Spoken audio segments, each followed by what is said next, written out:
Welcome back to the Boy Time channel. Today, reaction recap number 14. What? These have turned into our almost semi-annual at this point. Recap videos of the past 10 or so albums that we've listened to on the channel, except this one is like 16 because there was a lot of stuff that came out and we just wanted to keep going. Whoops. So there'll be a lot here, but we'll just give our updated thoughts and opinions, if there are any, on a lot of these releases, and then kind of show you what's coming up next. And then we also have a album that we lost the recording for, so we'll be talking about that one here too. It'll be a little bit Whoops. longer, but yeah. Sometimes I timestamp these. Oh, I might timestamp them so you can kind of jump around if you'd like, especially with 16 of these. But yeah, I think we can just jump in. Yeah. Well, the first album that we did, well, actually, maybe we should explain. Do we have to explain this every time that we? We probably should, I guess. I don't know. Okay. Yeah. So for these little recaps that we do, we always exclude the video that we just did before this. So we won't be talking about Mezzanine by Massive Attack. And I by Bon Iver was excluded on the last one, so we are going to be starting with I by Bon Iver. And we probably aren't going to say much about it because we are going to be doing a little discography deep dive once we finish his discography, which the whole thing isn't out We yet. did. But Yeah, we're all done with his discography for now, but since there is an album coming out in April, is that right? I think April, yeah. In April. We're going to hold off on doing that, but I guess we can just briefly say how our thoughts on I have changed since the video that we made on it. I don't know if you're going to have a whole lot to say. Yeah. I was curious doing the reaction in this in the first place because it's always the one that I kind of bypass. I still don't own the record for it, but I own every single other thing he's done. Oh, wow. I haven't been able to crack it if I ever will. I don't know if it's something I'm just not for me. Um, I don't know. It takes the 22 a million randomness and takes it up a notch, but with that we kind of lose song structure and Yeah. flow and cohesiveness, which for me kind of falls flat with a lot of this stuff. I still enjoy the album. There's a couple of like really good standout tracks. I think like the opener Yi into I think that's fantastic. Hey Ma is great, of course. Hmm. There's also like a nice run with like Naeem and I think Gelmore, and then Salem and Shaddai at the end are pretty good. Yeah. But I don't know. It's a very mixed bag for me. We'll talk about it more in the discography review, but I feel like what he's doing next is what's the II model kind of perfected from what I'm hearing so far. Hmm. So yeah, I gave it a 79. Definitely the lowest out of all the Bon Iver scores by at least 20 points. But I tried it like dozens of times and it's still not working for me. That's fair. I think I'm kind of in the same boat. Although I haven't been a fan of his for as long as you have, this one was definitely kind of a letdown, especially because I think we mentioned this in the video. There's like no sonic cohesion to any of these songs. Like they all are so different. Where like I think you could say that 22 a million is pretty random at points, but at least all the songs at least kind of sound like they belong together, Yeah. which I don't know if you could say 100% about I. That isn't to say that the album is bad by any means, but it does make it so that you hear a song off of and you're like, oh yeah, I forgot that this was also the sound of Mhm. the album. But I don't know. I think like you, there are some good songs. I really like Naeem. I think that's probably my favorite off of the record. Then probably Hey Ma, obviously. Um, but yeah, that's probably as much as I'm going to say on it in this Mhm. video. So there you go. Next up, Yoshimi battles the Pink Robots by the Flaming Lips. Yoshimi. This is such a weird recap video because we listened to this like half a year ago at this point. I did revisit this. I was playing it quite a bit right after we reacted to it, but fell off my radar for a little bit. But I replayed it again a couple times this week, and I'm like, it's so It's so good. good. Yeah. I love this album. The soft bulletin took me a while to kind of get into when we first did that. It's definitely like it's not as accessible as this. It's No. bit more rough around the edges, which I think is fine. Hmm. But this one is like the first one that really connected me to Flaming Lips, and I kind of really got the hype with them. Um, I don't know. All the transitionary points are just phenomenal. It's so fun to listen to in headphones. There's so many things going on constantly. Um, Ticks a little ADHD in my brain where there's just always something cool happening in the headphones. Mm. Um, Pacing of it is really fantastic. It's one that you can kind of like listen to as you're kind of doing stuff, and you'll still hear like these little great production moments. But there's also like you can sit down and really dig into it, especially in that middle section with like Morning of Magicians, like through Are You a Hypnotist is just like incredibly trippy and fantastic. Yes. Um, Do You Realize is also amazing, but I think in terms of like songs, I think Yoshimi Part One and Are You a Hypnotist, and then Ego Tripping, I think, are all my top three on this record. But Okay. very strong. One of my favorite like neo psychedelia ones we've done because I think it truly lives up to the name. So Oh yeah. I got a 92 on this thing. I think that's definitely fair. I need to correct a gross injustice that I have committed because in our top reactions of the year for last year, I didn't have honorable mentions, and this should have Mhm. been one. I think, like, immediately after we stopped recording, I was like, it's a shame that neither of us talked about Yoshimi Yeah. because I love this record. And I should have had it as an honorable mention, but I forgot to do it. So correcting that, it's an honorable mention. Because man, I love this thing. I don't know if I've ever like gone into like a period or cycle of like listening to it all the time. It's like I'll Hmm. throw it on once, maybe every couple of weeks or so, and it hits the same every single time. And I love it. I think Fight Test might be like a strong contender for maybe one of the best intros of an For real. album. It's so good. It's just so infectious and so fun.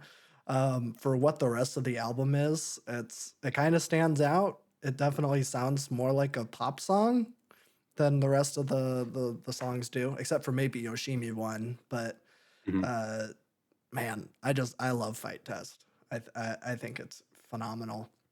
And I think that Yoshimi, this record as a whole, I think it's like the bloodborne of the Flaming Lips discography. And let me explain, because I think it can be said that like a lot of people have a hard time getting into FromSoft games because they Hmm. can be very difficult. But Bloodborne is kind of the one that gained mass appeal. Was the first one to get like a lot of people to get it, and for like that formula to click. And so like I think there's a lot of parallels between that and like how the soft bulletin is something like I don't know Dark Souls 2 or Hmm. Demon Souls or something where it's like it's good but man there's such like a big wall there to like it's not very accessible. Um and I think that I don't know. I really like Yoshimi, and I've gone back to Soft Bulletin after and gotten it a whole lot more. So Hmm. there's something there, and this is just a great record. The two Unfortunate. most accessible things they've probably ever done. That's well, yeah, that's probably true. But I'd be down to do some of their other weirdo stuff. Yeah. If you guys have any suggestions, I don't know what album Give is us the 24-hour long single or whatever they have. they have something like I that. think so. Oh, They have a whole bunch of crazy stuff. I think they have one where like you need to buy like 8 different cassettes and put them all into different oh uh yeah. sound systems so it sounds correct or something. Yeah, I think I've heard that about that. Yeah. Maybe not get that weird and esoteric, No. but uh, Give us an album that they have. That's pretty good. yeah, yeah. I really like the two that we've done so far. So please suggest some more. But I think with that being said, we'll move on to In Lieu of Flowers by Aaron West And the Roaring 20s. and the Roaring Um Twenties. I haven't returned to this one too much. I think this is one where it's like when we do a first reaction, I'm able to like fully immerse myself in the album, and I Mm-hmm. think that's the best way to experience it because I think the writing here was my absolute highlight of the entire thing was just how well the narrative was going and how detailed the like struggles with addiction and all these different things were displayed across the album. I think it was pretty phenomenal.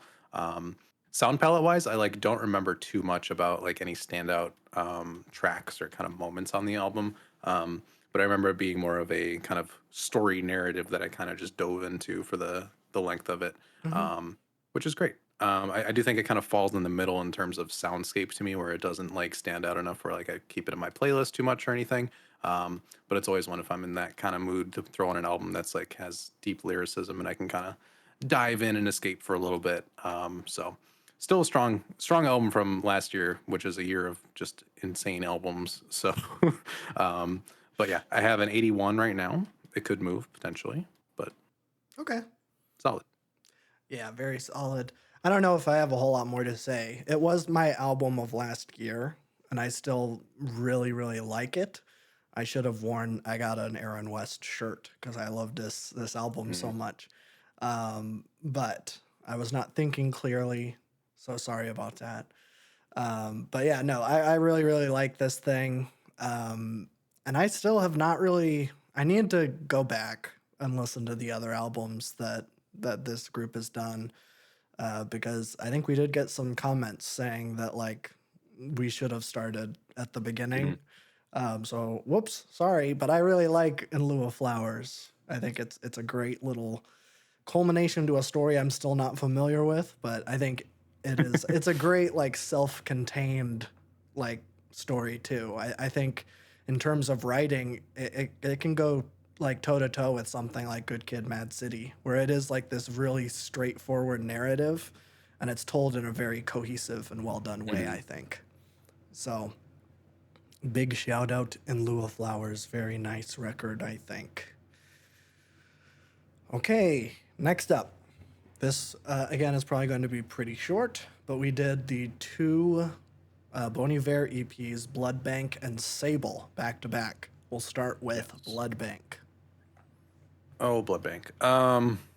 Yeah, I still really enjoy Blood Bank. It's always one that like is like a nice little 15-minute ride if I really just want to dive in for just like a little bit of time.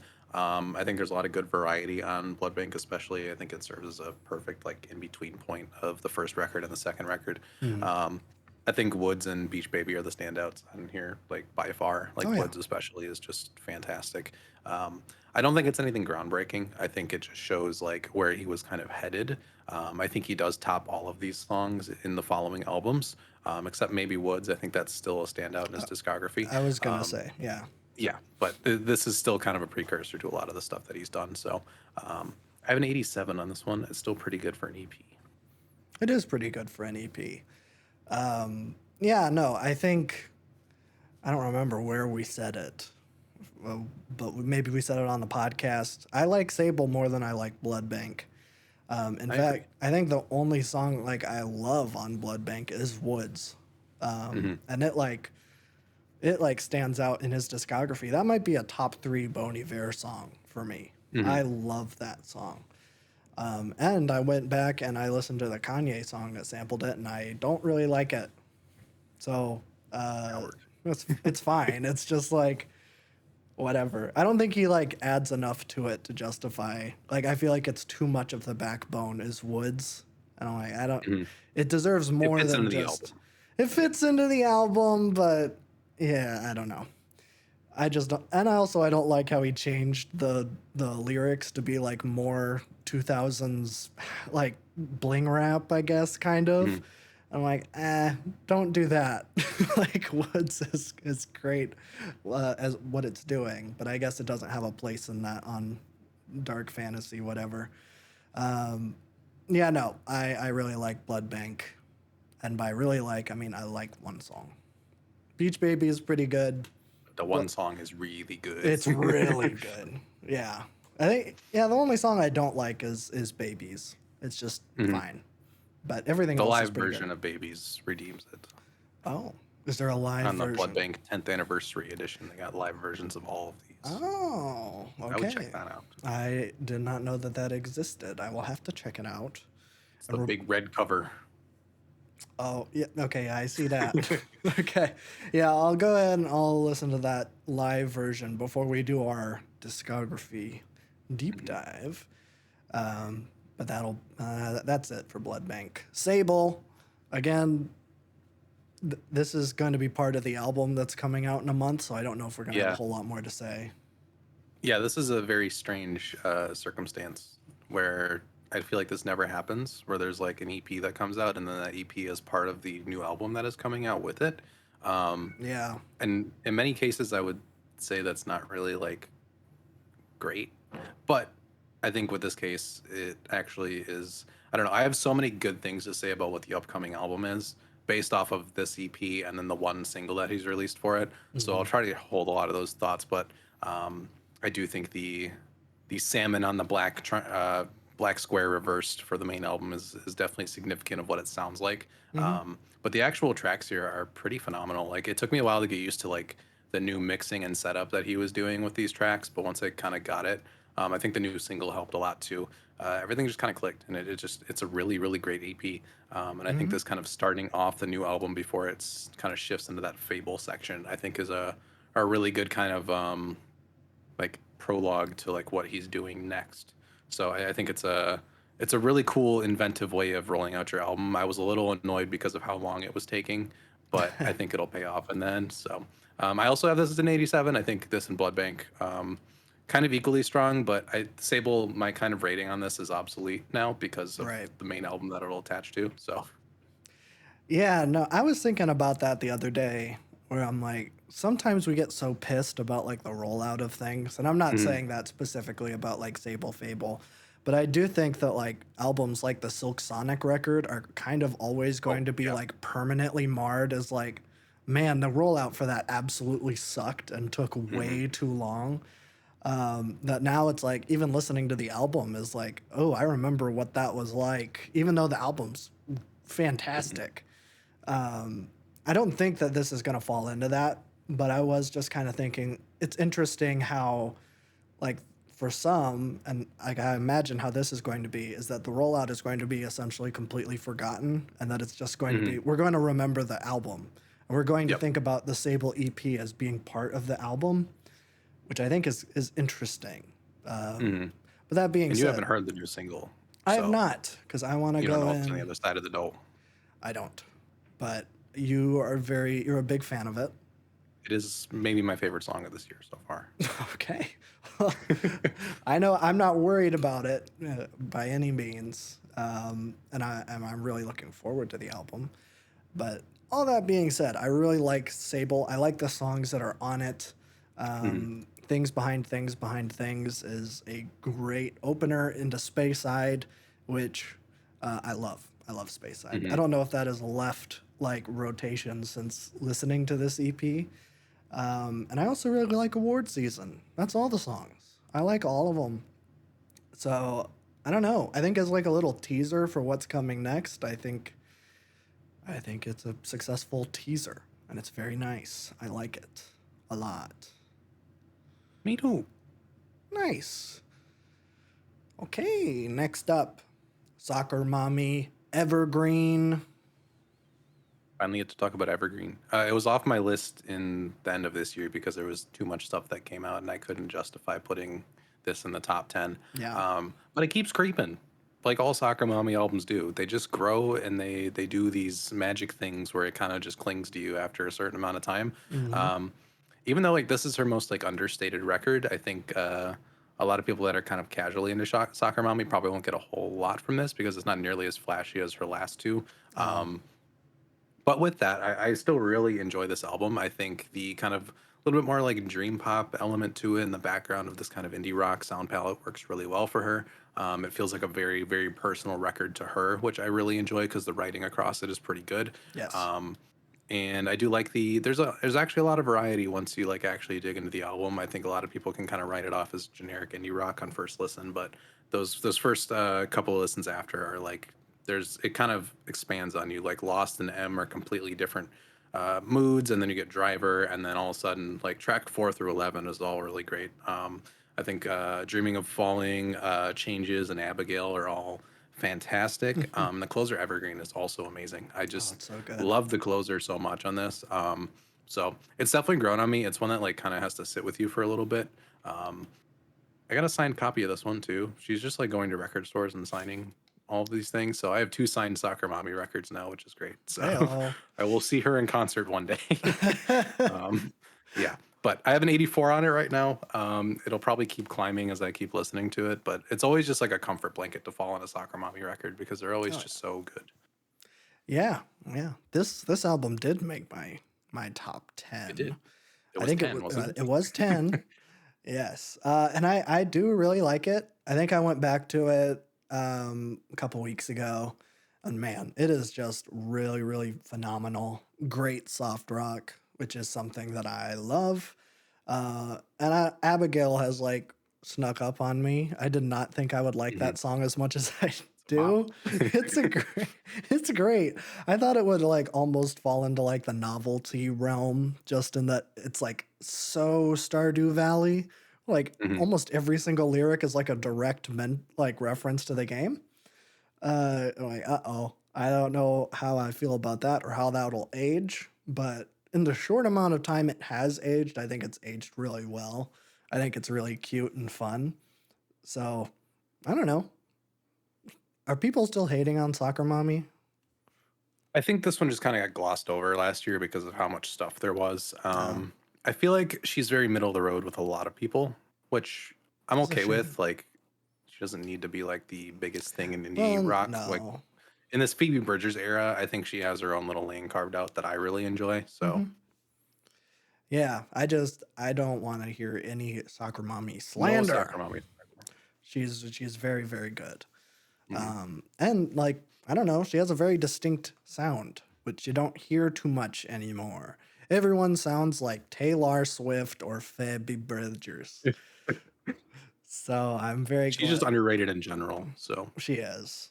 So yeah, listen to Soccer Mommy. Of the two albums I've heard from her, she's very good.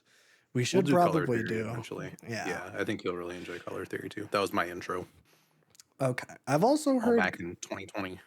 that's a long time ago. I know that one song, Mhm. the one I don't what's it Probably called? circle the Circle the drain. Drain, yes. Yeah. But I've also heard good things about Clean. One of my Yeah. friends is a big Soccer Mommy fan, and she really likes Clean. She says that's her Okay. favorite. We could do that one too. I haven't heard that yet. I'm down. I'm down for anything because I love soccer and Anything? moms. Oh, okay. Yeah. That's a great transition point. And what's next?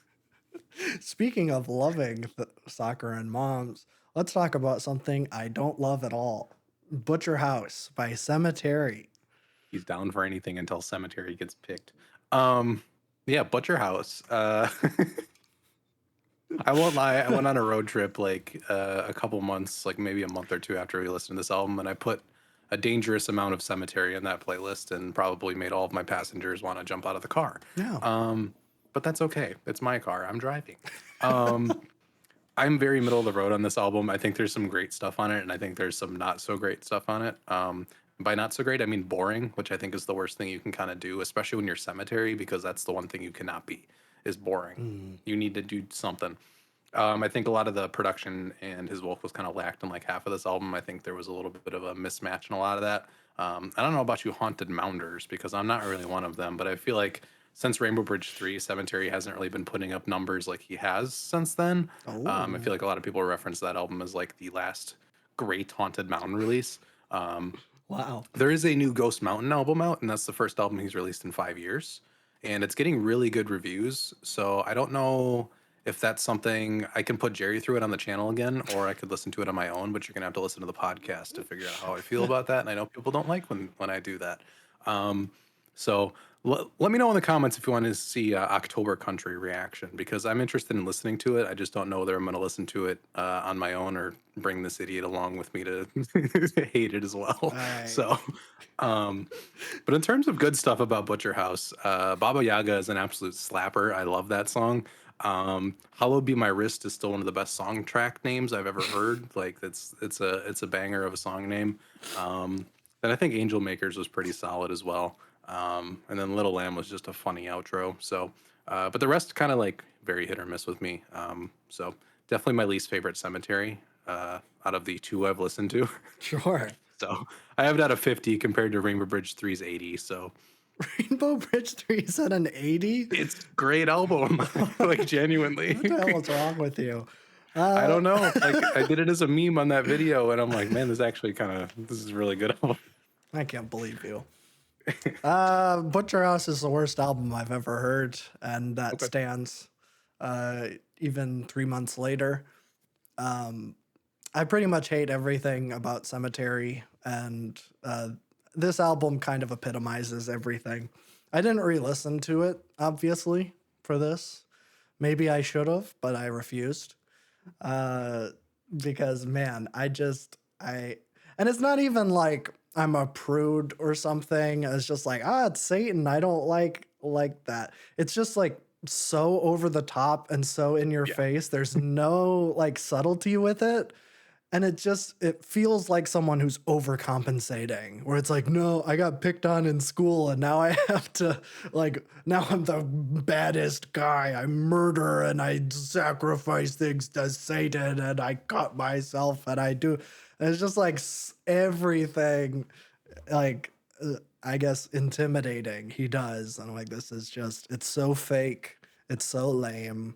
Like, I'll take something like, what was that frickin' song on the winter songs? The Oh, Wolven. I have seen Wolverine. the end Yeah, and it is beautiful. that's a fantastic song. It's so G dang good. And it's like doing the thing that like Cemetery, like it seems like he wants to do, where it is like this like evil brooding atmosphere. Although Cemetery just cranks that up to like I think he just makes 2000. party music. I don't know. It's just it's That's what just it is to me. it's just so dumb. Like I just hate it. Uh I don't know. I don't know. I think this is also coming from someone that just like really likes horror stuff. Like, that's like my jam. So to see this, it's just like watching like a Resident Evil movie where it's just like Resident Evil is so great and it's dripping with atmosphere, and then some dude just like whipped together an action movie and then just called it Resident Evil and it's the dumbest thing ever. There's actually a lot of comparisons that you can make between Cemetery and the Resident Evil movies, but I won't get into it right now. I'll just leave it there.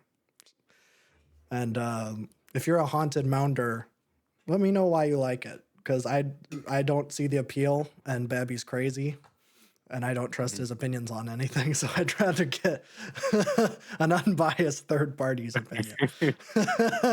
I am being genuine in that though. Like I'm not doing a funny like haha. I know. I don't think you're making it up, but I do a lot of jokes, but my scores are not jokes. hey, you know what? 50, it's still high for me, but It's not. Compared to my rating scale, 50 is pretty much like a throw it in the bin almost. yeah, So you do scale pretty high. yeah. I don't know. I think I did make, I like a lot of stuff. that's fine. That's fine. I think I did make an album of the year profile just so that I can make I saw that, yeah. Butcher House a Nobody zero. look at Jerry's album of the year. You'll don't do it. I don't want any hate mail towards us. There's a couple Oh, on there that I'm like, whoa. oh, I skew negative. You skew positive. Mhm. I skew negative. So that's I have a fine. joyous whimsy about me. Yeah, no, that's I good. love everybody. One love. It's my motto. That's how I would describe you. Yeah. But I think with all that being said, we'll move on to your favorite album, Crack Up by Mhm. Fleet Foxes. Not as good as Butcher House, but I'll accept it. Okay. Um, yeah, out of the three Fleet Foxes we've done so far, I think this is my favorite. Okay. The margin on that favoriteness is 0 to none almost, because all of them have been like pretty fantastic. I think the line between this one and the self-titled is almost non-existent, but I just kind of prefer the sound palette of this one a little bit more. Sure. But yeah, I was not knowing what to expect when in the first reaction on this, because Helplessness Blues and Fleet Foxes, you can see the natural progression there. But this coming a couple of years after, and just like not a reinvention, but just an evolution on their entire style, was just like I was blown away, and I still am by this album. There's so many like small details here that are just like kind of endlessly entertaining as you go through this album. Um, his writing is still like absolutely amazing. I think Hmm. his writing here is actually better than Helplessness Blues, despite that album being praised for that as well. Sure. I think the way he kind of weaves in this more like academic style he does, where he references a lot of old mythology and things like that, but like pairing it with like contemporary social issues or relationship things is really fantastic. So it's just as much fun to like dig into lyrically as it is to listen to all of the amazing details and switches and production choices that they make on this album. Hmm. And the flow of it is great as well. I think the intro is like very difficult because it's like three different songs bunched into a 6.5 minute track, so it kind of throws you Sure. off at the beginning. I think the intro might be my least favorite actually when it comes to that, because Mm, the rest of this album is so smooth in terms of pacing. That one kind of throws you all over the place. Um, sure. but just the details on Cassius and Kept Woman, Third of May is still like top three Fleet Foxes for me. Hmm. Um, all of the like instrumental craziness on like Merrick Stoppa and I Should See Memphis are just amazing as well. So this is an album where it's like these are one where you can kind of unravel it and make a novel or like a short like video essay on an album like this, because there's so much content in here to go over. I think it's one that's not talked about nearly as much in the Fleet Foxes category, which is No. for some, I don't know why. I think like ratings and album of the year, like this one has like 2,000 less than the other two, Mm, and Helplessness Blues and Fleet Foxes. So don't sleep on it. It's my favorite, but like they're all kind of interchangeable. I have it yeah. at a 94 right now. I think it's phenomenal. Yeah, I would agree. It's not my favorite. I think that goes to Fleet Foxes. Mhm. Um, I don't know. Yeah, but I'm kind of like you. They could all be kind of interchanged because they are just all near perfect. But I just think Fleet Foxes is. It's just for me. Mhm. It's classic. It's classic, and I like that. But I will say, like, I basically didn't know what to expect going into this album. Like, and now it's like, okay, I completely get it, and I love it. I think it is really, really good. And I'm like you. I think that the writing here is peak. Like Mhm. the way that like he can use like these old timey things, all of these like ancient things that he's like citing and tying them into like a modern context, I think is like really special in the way that he's able to do that. It reminds me a lot of like Sufjan because he'll do that too, especially on like Carrie and Lowell. I feel like I had to do like some academic research to understand like what he's Mhm. referencing in some of those songs. But I'll give Fleet Foxes the leg up here because I think it's there's all these references, but at the same time, because they're tying it to a modern context, it becomes more accessible. Where like something like, I don't know, Kept Woman. I don't know if there's a whole lot of like mythological stuff in that one, but that one is like their most like overtly political song I think I've heard, Mhm. and I love it. Like just the whole attitude of it. I think it's really really great and effective for what it's trying to do. I don't know. It's a near flawless record, if not flawless. I think that the three albums that we've heard from them are great, Mhm. and we will be finishing out that discography next week. Should Great. probably say, yeah. Shore is going to be coming out next week, and then we'll be able to do our deep dive on Fleet Foxes, unless they Mhm. announce that they're going to be making Which, a new album. with our luck, probably will happen, but we'll Yeah. see. It's been a while. It's all mine. Yeah, I know. I forgot his last name, but Robin something, Record, I think. something. Is that right? I know he's going on tour solo, Okay. and Yes. it's funny because I think it's like Robin from Fleet Foxes tour. He's not even like Interesting. touring as himself. Well, I mean, he is touring as himself, but it's more like I'm this guy from the band. I'm just doing my own Mhm. thing right now. I don't know. I I kind of mean, like they that. do like to take their time, which I respect. So. I do too. I'm not like, I'm not dying for a new Fleet Foxes record, but it would be welcome. Mhm. And I have heard the album that they did for Transa, Mhm. TM is that song, and it's very very good. I like it. It feels very like from the original album. It feels very Fleet Foxes. I was gonna say it feels very Fleet Foxes, but that wouldn't have really made sense. So Yeah. I had to Sweet explain. foxes. Sweet foxes. Fleet Foxes, Fleet Foxes. So check out that if you have not. And that's pretty much it. For that, we'll move on to, oh geez, I left the playlist. We're gonna move on to GNX. by Kendrick Lamar. GNX. Um, yeah. I feel like it's hard to talk about this. It was hard to talk about this record on release because there was just things getting thrown everywhere immediately. It was a very different Kendrick album, and the fact that it was very straightforward. Um, but this thing is addictive. Like it's still like topping charts. It's still breaking Mhm. records. I mean, the run he's had in the past year since last April has been uh, nobody else has done something like that. I think it's a pretty one-to-one run. And Yeah. the fact of Beef Win, the peak of his commercial success, um, and releasing a new album that like tops the charts more than I don't know. I'm thinking it's gonna beat Damn in a lot of the records with that, and that was a huge record on release. Um, yeah, and the sound of it is just addicting. It's so fun. Yeah. I feel like this is what I've been waiting for since the reinvention of Kendrick when he popped out with Family Ties in 2021 to like break the silence of 4 years or ever whatever it's been since Damn. I think that's what this was kind of leading to because it's so fun, but the lyrics are still fantastic. The production is still fantastic. There's enough of a like narrative through line throughout this where the narrative is more of a real life meta commentary of like this is a win of all wins when it comes to like what I've been doing this past year. Yeah. And then topping it off with the Super Bowl show where he played mostly G and X songs, which is a bold choice, also really worked for me. Hmm. Um, yeah, there a lot of people have said a lot about this album, so I'm not going to go on for too long. But it's a landmark for sure. Um, I think it's weird because the things I would gravitate toward with like Reincarnated and Hard Part Six, those are like my two least played songs on this album. Really? I love like Peekaboo and Squabble Up and GNX and the fun ones like Hey Now especially Mm. too. Those are the ones I'm really gravitating towards because they're so different. Um, and not like those other tracks are bad or anything, but I've heard that Kendrick a lot. I like Mm. the fun Kendrick where he's like trying really crazy things and having these insane vocal stems that are just like, what are you doing? Yeah. It's fantastic. So I have it at a 92. Kendrick's catalog is still unbeaten at this point. So Yes. Yes. I would agree.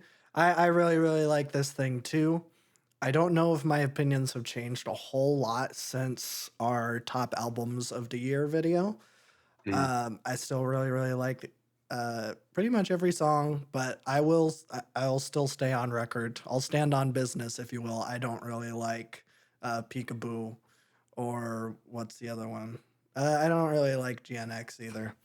Um, it's fine. you'll come around. You'll I, come around. I think with Peekaboo specifically, I just hate the line stick my thumb in where her at. I hate that. Like every single time I hear that, I'm like, it's so gross. I don't want I to think it's think my favorite song still. I don't want to hear that. Which is a shame because I think that the rest of AZ Chike's like verse on Oh that yeah, it's song is fantastic. fantastic. Pretty much like all of the features are really, really, really Yeah. good. And I don't want to say that like I don't like Peekaboo and GNX because it's the one with all the features because I really like Hey Now. Like Dodie Mm. on that song is absolutely fantastic. I'm shocked. I had never heard of him before, and he should blow up. I don't know if maybe he has. I saw that like AZ Chike like got like some milestone after this album Yeah, I came think out. Dodie just dropped an album actually a couple weeks ago. Oh, okay. Um, which I haven't really checked out. I listened to the first song because people were talking about the mix on it, and it was the worst sounded mix I've ever heard Oh in my life. no. The bass completely destroyed all of the vocals. It was kind of funny. So Well, that's a shame. But yeah, no, I think like I don't know. I guess I will slightly disagree. Reincarnated is my favorite song, and it's probably the one that I listen to the most. I just love that Tupac sample flip and the weird esoteric ending. I don't know. Everything about that song I love. But I really like Squabble Up. I like TV Off, of obviously. That course, one's just a blast. But I think second place is Dodger Blue. Dodger Blue has like really, really yeah, grown on me a lot since both the reaction and the top albums of the year video. It's just fantastic. Just so much fun. I love the like melodic groove that he was going on here. hmm So yeah, we'll definitely do whatever he's gonna do next. But duh. this was a big win in my book. No, I don't want to speak for you, but it was a big win for me. It was a massive win. Okay. Okay. I'm I glad we think we got that placed out. it at the same spot on our top I think list. we So did. I think it was both our fifth, right? number 5 or 6, one of the two. Five Yeah. or six. Yes. Very, very nice. But speaking of good albums from last year, let's move on to the double feature Mahashmashana by Father John Misty. Yeah. Got got destroyed by Kendrick again with the release dates. It's Yeah. unfortunate. Um, yeah. People that know this channel know my thoughts on Father John Misty.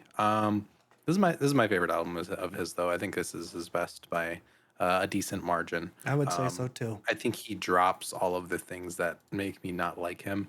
It doesn't feel as preachy or over the top or overly dramatic or any of that kind of stuff that I was kind of uh, put off from the other stuff I've heard from him.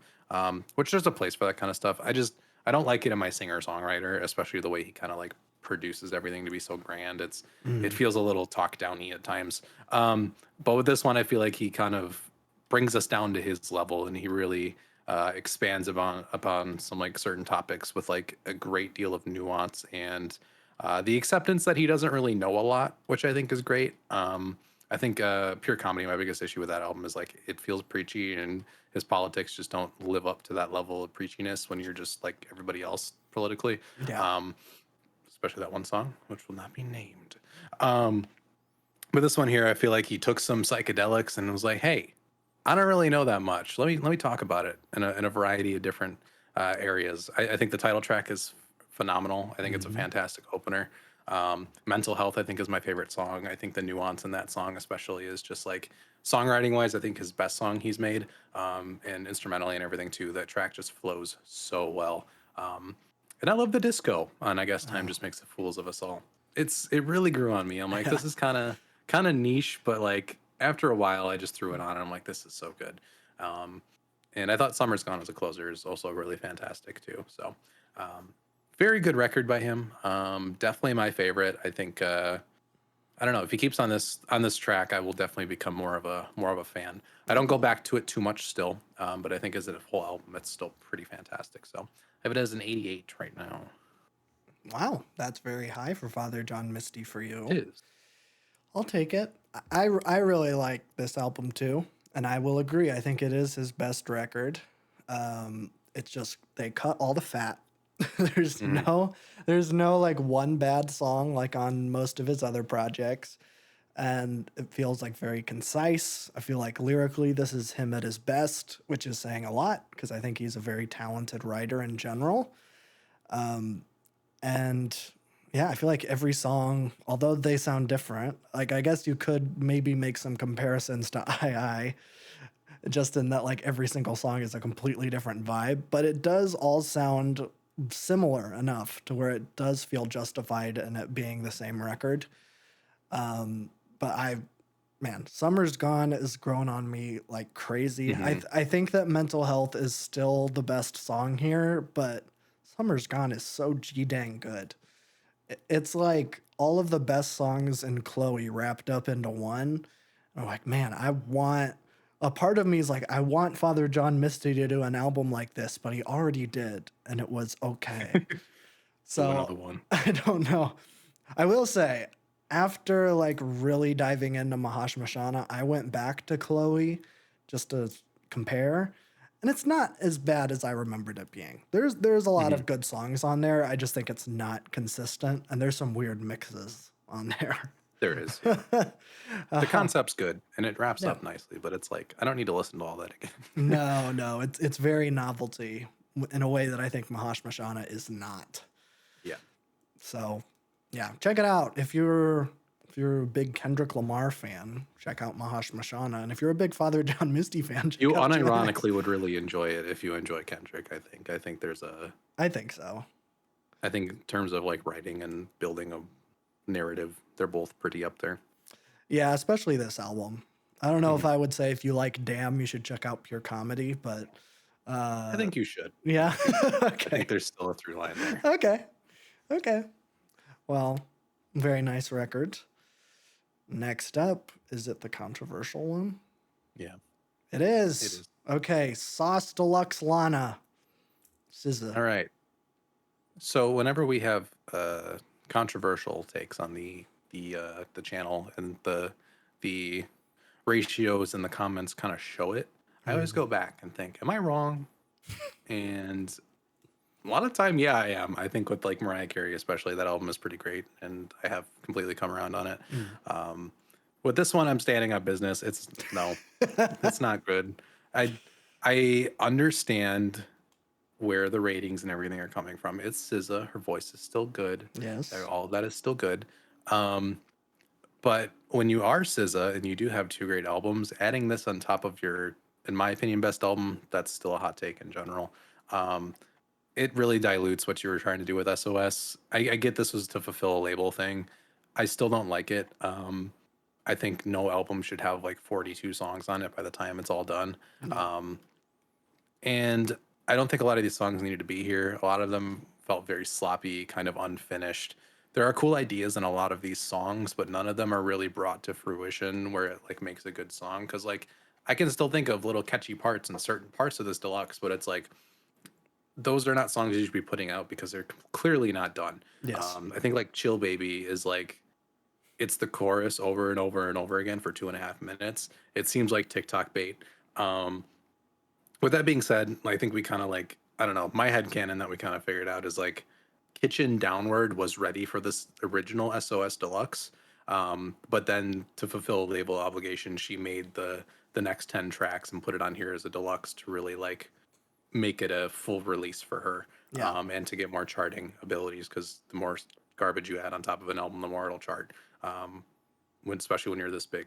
Uh, yeah, I think Kitchen and Drive and Another Life are all great. I think I like all of them. Mhm. I haven't gone back too much to hear like after the mixing changes, but I don't know if it's going to change that much. Honestly, like the damage is already done. I think we should be above kind of bowing down to when massive releases are released with horrible mixing and Oh yeah. awful like dynamics like that. I could hear the mic clipping in a lot of these songs. The drums are horribly produced. Her voice is buried in a lot of these.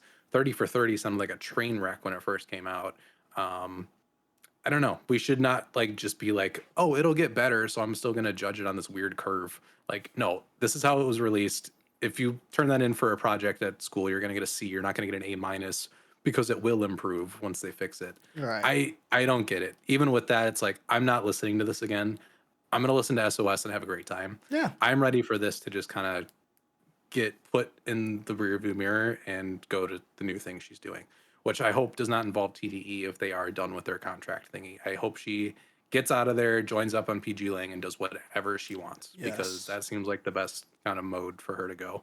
But I have it at a 60. I could probably go lower on it. I do think like Kitchen Down is like really great. Mhm. So those songs are pretty fantastic. That should have just been the deluxe, Yeah. but that's so. Yeah. No. I don't think this is very good at all.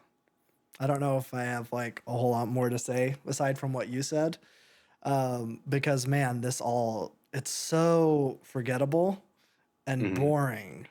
And I've gone back, I went back a couple days ago and I just like skimmed through like most of the songs just to hear the new mixes. And even then, I was still like, this is not good. Like, it sounds better, but it's going from like a 20% to a 30% because it's still like so unfinished. Um, I can't believe that Saturn is on the same project as the Yeah. rest of the songs because it is like night and day the production on those two. Which is sad because I really really like SZA and I know you do too. We'll obviously do whatever she does next, but this feels like a giant misstep. And also it raises into question TDE as a whole, where I'm like, are they gonna do this to Dochi? They better not do this to I hope Dochi. not. Yeah, they can't mess that up. Because she is like one of my like most exciting artists right now. Like I Mhm. absolutely love Alligator Bites Will Never Heal. So I hope that they don't screw her like they screw SZA, because for some reason I don't know why.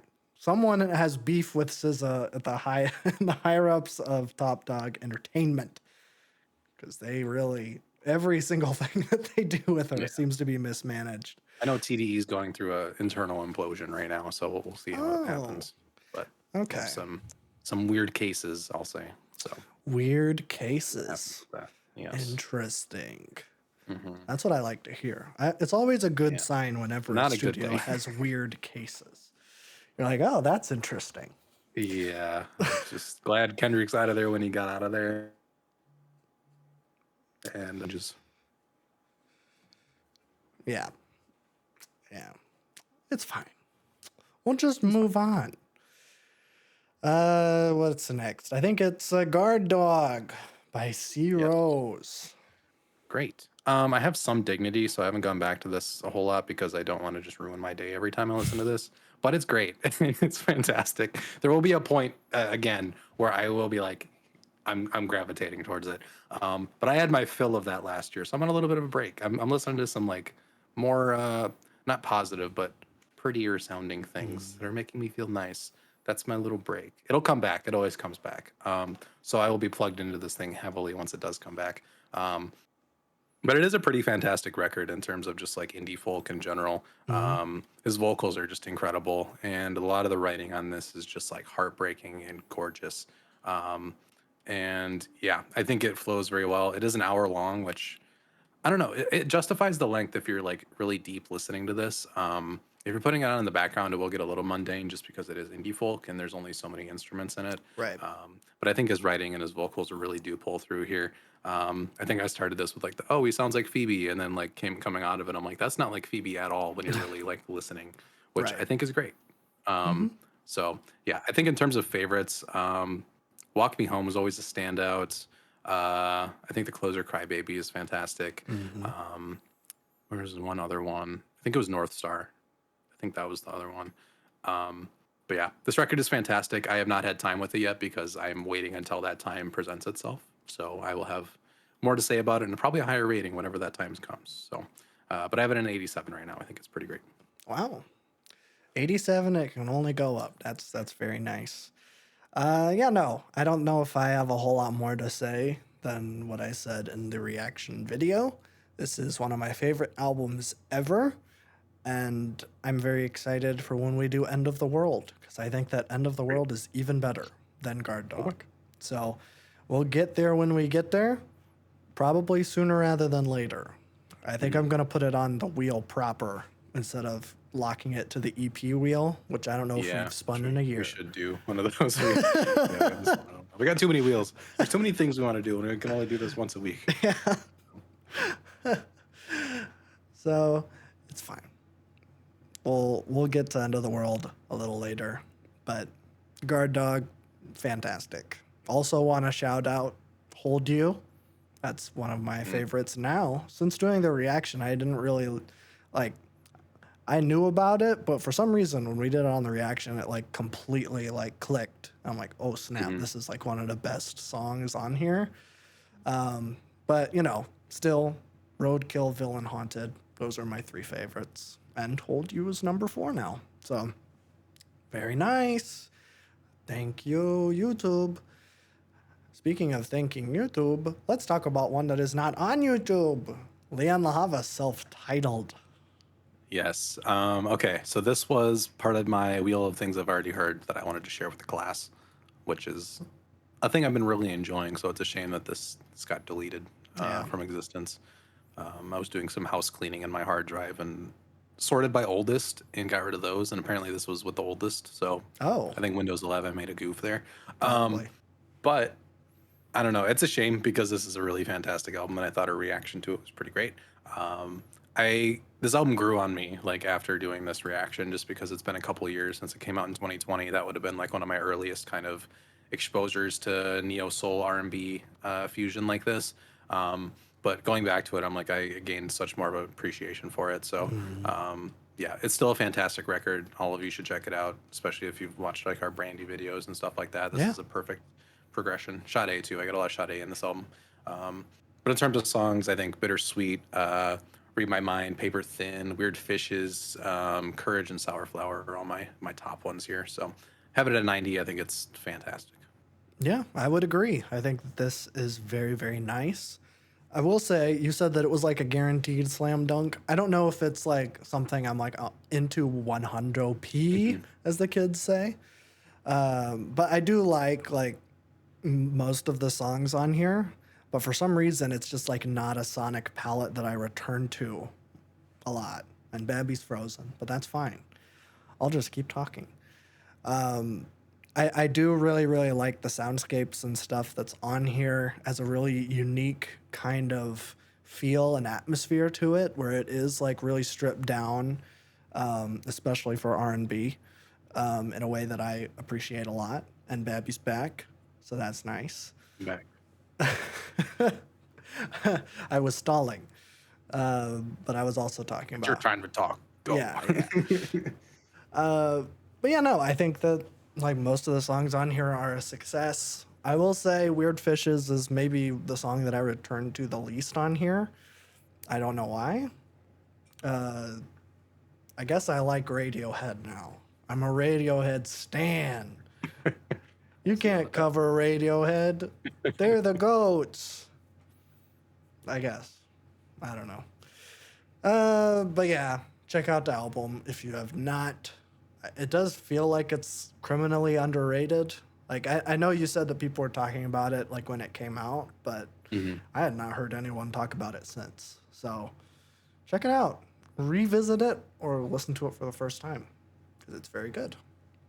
Ew. And sorry we lost the footage. My bad.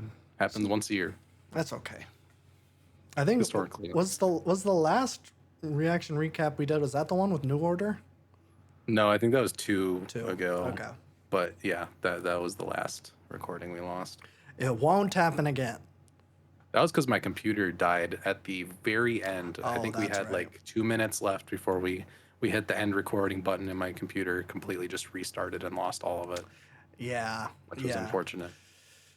Yeah, I think we were like doing the outro and then it Yeah, was then your internet cut or something. Yeah, it's okay. It won't happen ever again. That's a boy time guarantee. that's a guarantee. Yeah. I'll say that. Just fake it. All right. We only have a couple left. Next up is Hurry Up Tomorrow by The Weeknd. The album, not the film. Yes, good distinction. Oh, that's absolutely. Yeah. Okay. This is another one that was controversial, and I think I will resort to the "I was wrong. I'm sorry." You were like the I one that wasn't was on it the actually really most. wrong. I was the most positive in that video out of us three, so I don't really retract anything I said. I think I enjoyed it then, but I enjoy it a lot more now. I think this is, out of all the albums we've done, the one that a first reaction format actually serves it the worst, Yes. because every single thing transitions, and when those transitions do happen, the carryover of energy makes the next song. I think there was a lot of areas where we felt like songs were kind of meandering and not doing things, but for like 90% of the album, that is completely fixed when you have the transitionary points and energy.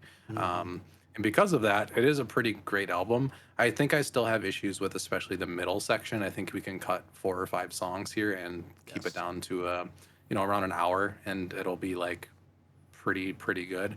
But there are a lot of great highlights on here. I think "Baptized in Fear" and "Open Hearts" is still like incredible. That is like Dawn FM levels of like transition and momentum shifts that I just really enjoy. Oh yeah. Um, I think the ending too, when you go from after Timeless, like Niagara Falls, all the way through like the last track, there's a lot of fantastic moments in there. Mm, Take Me Back to LA has grown on me quite a bit. I love the take on the After Hours kind of sequel track.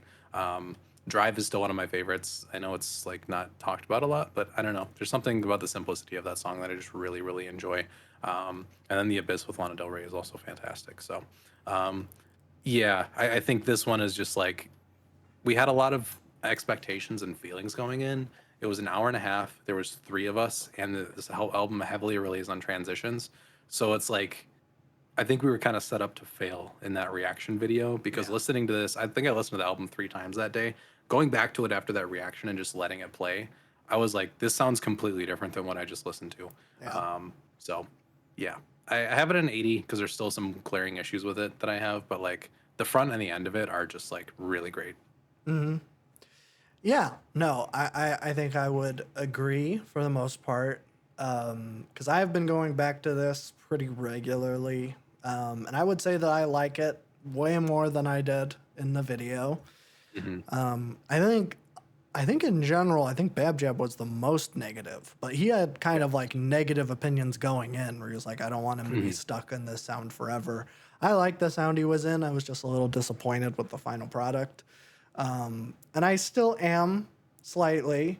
I think a lot of my critiques I still stand on, where the middle is boring, and I don't know. I don't know exactly if there's a word for it, but it feels at the same time rushed and also overproduced.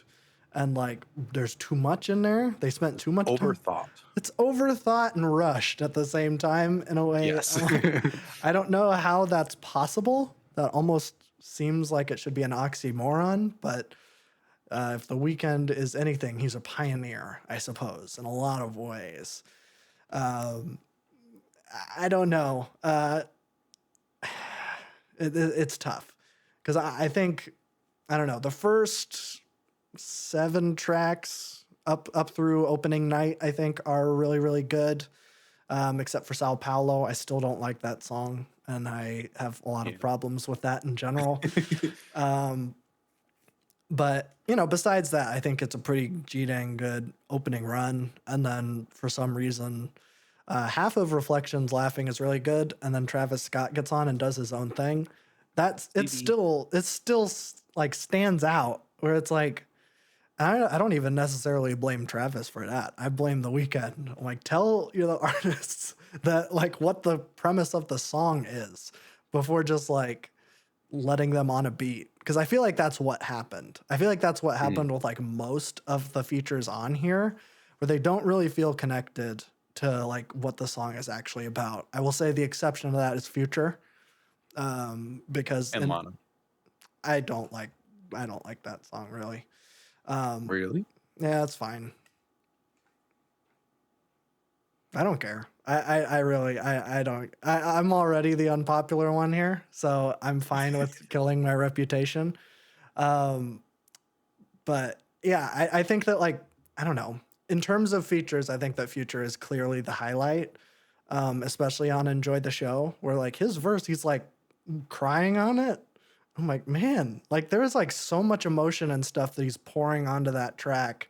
Um, and I think it like really works off. I don't know. I love that song. Enjoy the Show might be one of my favorites. And also Hurry Up Tomorrow has like Mhm. really grown on me. I think it's a great outro. I will say I picked up a lot more like Christian imagery on like my Yeah, repeat listens. absolutely. And I'm like, I don't know. I think I liked Give Me Mercy in the I don't like that reaction. song. And It's now the I'm only like, one I don't oh, like. it's so like Christian Yeah. pop from the 2010s. And I'm like, oh, that's weird, gross, and out of place. Um, and I will say it feels a little bit weird to be going on like a I'm gonna be a big Christian now, where it's like, you know, they're kind of the worst right now, and being I think it's kind of just a metaphor for like I'm growing out of this. I'm done yeah with it. I'm reborn as a me, not whatever this like druggy, like pathetic character that I've been playing. yeah I could see it. That's what I took it as. It just feels a little weird, um, but I don't know. I won't watch the movie. I don't know about you. I don't care. I don't know if I care enough. I I think I'll don't. have a lot of things to say if I watch it, but Yeah, I don't his music know. videos have been great, but I don't know if that translates to a feature length film, especially given his track record with uh, you know, The Idol. TV shows, Yeah. movies, acting. Yeah, he's not a great actor. I don't know if he has the chops to be a leading man on Yeah. the silver screen. But Especially with the people like he has on that cast with him. I don't know. no, he's gonna get washed by Jenny Yeah. Ortega and Barry Keoghan. Mhm. Because I mean, I haven't seen a lot of Jenny Ortega, but like Barry Keoghan's like phenomenal, like a Hmm. really, really, really good actor. So I guess we'll see. I think it's also weird. Like I saw that the I Can't Fucking Sing song is like a sample from the movie, and like you can hear Barry Keoghan's voice in it. I'm like, Hmm. oh, now that feels weird and out of place, and now like they're tied together I in a like that weird way. inclusion still. Yeah, but Ah, at least there's a movie coming, and it's not the stupid Donald Glover thing where I'm giving you an album that's oh, half movie samples for a movie that hasn't even started production yet. that's true. I have a lot of things to say about that, but I just don't think we should be making movies no, we like shouldn't. No. like from albums. I don't necessarily have a problem with like musical artists transitioning into a visual medium because Mhm. like I feel like Kendrick could do it pretty seamlessly if he wanted Which we will to. see. Well, So that's true. Yeah. And like he's been in stuff actually. I think he's Joey been in Power. Badass. Yeah, he was in Power. But I mean Joey Badass on Mr. Robot's awesome. Oh yeah, He's like my yeah, favorite character in that he show. is. So I don't have a problem with it in general. I might have a problem with the Weeknd doing it because he just seems like he's surrounding himself with like just the most talented people. It isn't Hmm. like he's like doing it for the love of the game. It's just like I want to be giant. I want to be this huge star. And I mean he is, but I don't know. I don't think Joey Badass was going into Mr. Robot being like, this is going to No. really elevate my career because that's like, it's relatively underground show. And I don't know, it's a weird performance. But It is. it seems like from what I've Fits seen him. from Hurry Up Tomorrow, it's like this is just, he's just doing himself again, like he has for Hmm. like the last couple things he's been in. So I don't know. Not interested. The album was better than I thought it was, but I'm still not crazy about it. I still That's love The Weeknd though. oh, I This is do all too. criticism from a good place. Yes, yes. And yeah, I'm not coming I from include this it. like I don't.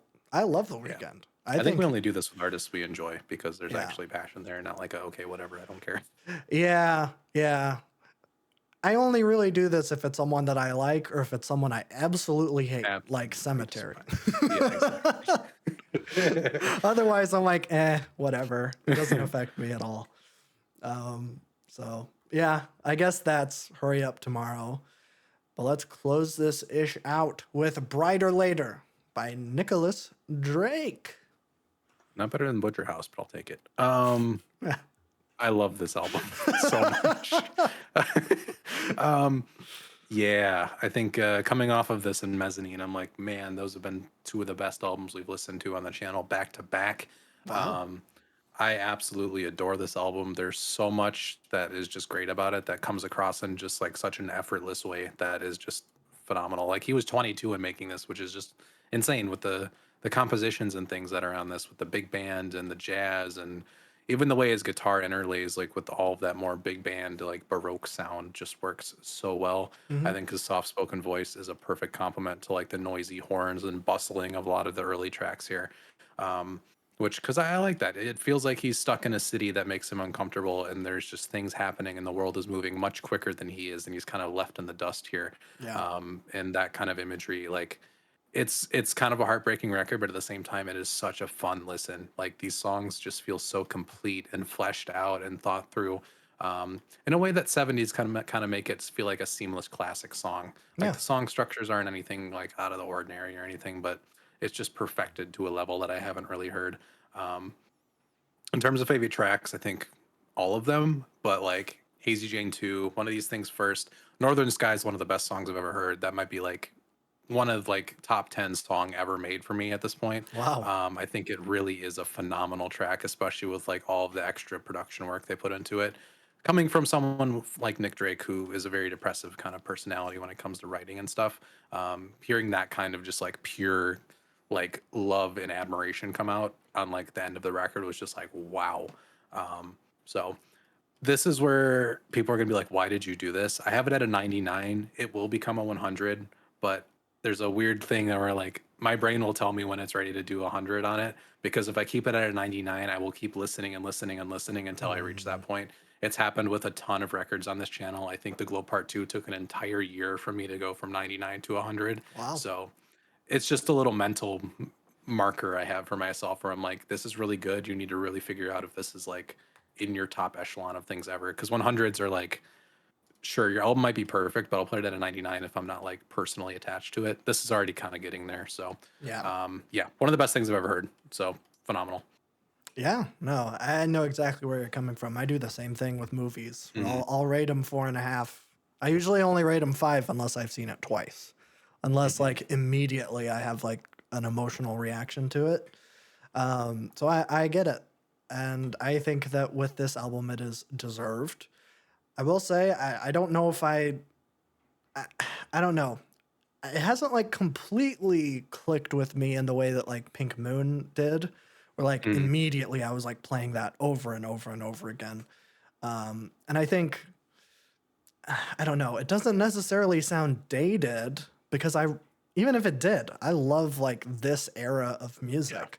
So I don't necessarily know exactly why it hasn't 100% clicked for me, but also I listened to it 2 weeks ago. So I haven't had like a whole lot of time to like completely dive into it yet. But with that being said, I think that like you, I think Northern Sky might be one of the best Nick Drake songs, which is shocking because I think like I don't know. I don't know if I would have believed you if you told me that I liked a song on Brighter Lighter more than like Horn or Parasite or like I don't know, From the Morning. I love that song. Oh, yeah. I don't know. But Northern Sky is so G dang good. And I think most of the album is. I just need to listen to it more. So Hmm. I'm not going to say anything one way or the other for fear of having it be dated in 2 weeks. So Yeah. it's very good. That's what I'll leave it as, I think. They're perfect sister albums where they're both the same quality, which Yes. is great. But Yeah. yeah, I'm in no way definitely do saying. Five Leaves Left. Oh, I absolutely. think that has to be the thing. Yes. I'm very excited. And it will be coming soon. Hopefully, Sooner it took us two than years to do these two, yeah, that was too long. I need to which is fine. They're both like they got to live with you for a little bit, but yeah, but not that long. I not that think long. I think I was ready like 6 months at Yeah, it was least too. after Pink Moon. We both had it on our Goodwill too, and we just never picked it. So Yeah, I my don't bad. know. We'll do Five Leaves Left. I Yeah. did see. I think we got a couple comments saying that they actually Oh like yeah, that album more than either of man. the other ones. So, This might be the best discography of all time if Five Leaves Left is the same quality because that's only three releases and that's all almost perfection across three of them. So oh yeah, yeah. I think like even like right now, I can say that like Nick Drake is maybe one of the best fleet or one of the best folk artists ever. yeah. And I can say that with no hesitation, just based on the two Hmm. albums I've heard. Which is a shame that there's only three, but Yep. that's how it works sometimes. But that does it. That's all of the albums that we've done since our last one, except for Mezzanine, which will be in the next one in 2027. Mhm. And uh, this is the part of the show where we show off our wheels, even though we do that every episode that we spin one. We do. Here's a definitive behind the curtain Here's the list. look at it. Bow! I always do that. There you go. That's all that we have on our wheels. We won't be spinning the wheel right now. We'll save Mhm. that for next week. Next week, we're going to be doing Shore, like we said. And then we'll be spinning my wheel. And then I think Yes. it's Lucy. Yeah, we got a ton of new releases coming up. So we Yeah. got Lucy at the end of March, Bon Iver at the beginning of April. Yep. Black Country's at the beginning of April as well. Oh, So I don't know if we're gonna do that on channel or not yet. We can see. I might do a solo one if we get to that point and we're like we want to do something else. Um, Let me know about October Country, Haunted Mounders. Put it on. I'll put it on. We'll make it work. Um, we still got some other ones coming too, I think. What else we got? I feel like there's one more that we're looking for. um, Bon Iver, which Bon is April Iver, 11th, we talked April. about. Lil Sims, Little May Sims, 9th. that's it. We'll have that Yeah. in May. Um, Is There's there also a anything Japanese else? breakfast coming out. Oh yeah. That's in a couple weeks, so we might do that one, but it might be after release date. Um, Yeah. we also have the new McKinley Dixon that comes out in June, so we might do that as well. So Okay. a lot of stuff. There's stuff, but it's not as overwhelming as it was last year. I'll No, say that. last year we couldn't think because there was always a new album coming out, so we couldn't do any of the wheels. At least this time it feels like, hey, once a month is They're manageable. spaced. Yeah. Yeah, yeah. We can still do our own thing while also Mhm. doing new releases. It's a good Exactly. balance, I think. But I think that just about does it. If you want to hear what we're listening to right now or stuff that we aren't going to do on the channel, head on over. We have a podcast. We talk about that. We also talk about movies. Going to be talking about Elvis movies for a long time, Yay. which is my new thing. Last year it was monkeys, and now it's a different kind of monkey. It's a monkey that Mhm. plays the guitar, and his name is Great. Elvis. Because we're all monkeys on the inside, essentially. It's true. Yeah, Grown apes. absolutely. We just think a little bit more clearly than a gibbon. That's the only thing Some of that us. separates. Well, I guess so. I guess I shouldn't blanket the entire human race because James Corden exists. That's true. Got him. Get, get on, James Corden. You haven't been relevant in 5 years. He deserves as many strays as he can get, I think, just for the act of being cringe. There's worse people in the world, but can't That's- stand you, James Corden. I don't think he's done anything since he left that late night show. That's good. He's just disappeared. Good. Yeah, You family man, right? maybe. We don't. I Not don't everybody know. has to see you. You know. Yeah, I guess. Shout out James Corden, though, for real. Real. And yeah, I think that's all. I do another podcast. It's with my lovely mother, and we talk about movies. It's called Love the Mom. Check it out. Our newest episode is on The Life Aquatic with Steve Zissou, or however you Right. say it. It's very nice.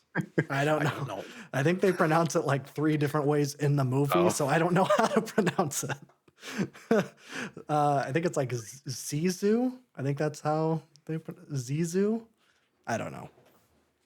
Watch the episode. We'll talk about it. It's me. Yeah. But that's all I have to plug. And that's all I have to say.